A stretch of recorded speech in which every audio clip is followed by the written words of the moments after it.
ದಿವೋಹಂ ಸ್ನೇಹಿತರೆ, ನಾನು ನಿಮ್ಮ doctor Deepa Rani Shekhar, transform life ಪ್ರೋಗ್ರಾಮ್ಸಿಂದ ಲವ್, ಲೈಟ್ ಆ್ಯಂಡ್ ಗ್ರ್ಯಾಟಿಟ್ಯೂಡ್. ಇವತ್ತು ವರ್ಲ್ಡ್ ಅರ್ತ್ ಡೇ, ಅಂದರೆ ವಿಶ್ವ ಭೂಮಿ ದಿನ.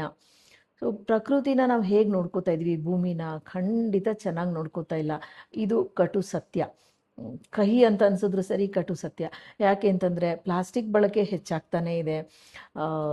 ಮರಗಳನ್ನು ಕಡಿಯೋದು, ಎಲ್ಲಂದರಲ್ಲಿ ಪ್ಲಾಸ್ಟಿಕ್ಕನ್ನು ಬೆಂಕಿ ಹಚ್ಚೋದು, ಮರಗಳನ್ನು ಸುಡೋದು, ಅಥವಾ ಕೆರೆಗಳ ಮೇಲೆ ಬಿಲ್ಡಿಂಗ್ಸನ್ನು ಕಟ್ಟೋದು, ಪಾರ್ಕ್ ಸ್ಪೇಸನ್ನು ಬಿಡದೆ ಬಳಸ್ಕೊಳ್ಳೋದು, ಇದೆಲ್ಲ ಮಾಡ್ತಾನೇ ಇದ್ದೀವಿ. ಹಾಗಾಗಿ ಭೂಮಿ ತಾಯಿಗೆ ಒಂದು ಶ್ರಮ, ಒಂದು ಉಸಿರುಗಟ್ಟೋತನ ಜಾಸ್ತಿ ಆಗಿದೆ. ಈ ಥರ ನಮಗೇನು ಬಂತು ಅಂತ ಹೇಳೋಕ್ಕಾಗಲ್ಲ. ಏಕೆಂದರೆ ಇದು ನಮಗೆ ಬಂದ ಬಳುವಳಿ ಅಲ್ಲ, ನಮ್ಮ ಮುಂದಿನ ಪೀಳಿಗೆಗೆ ಕೊಡಬೇಕಾದಂಥ ಉಡುಗೊರೆ. ಈ ಒಂದು ಏನೂ ಆಗಲ್ಲ ಅನ್ನೋ ಥಾಟನ್ನು ಅನ್ಬ್ಲಾಕ್ ಮಾಡಿ ಒಳ್ಳೆಯ ವಿಷಯವನ್ನು ಓಪನ್ ಮಾಡೋದಕ್ಕೆ ಏನು ಮಾಡಬೇಕು? ದಿವೋಹಂ.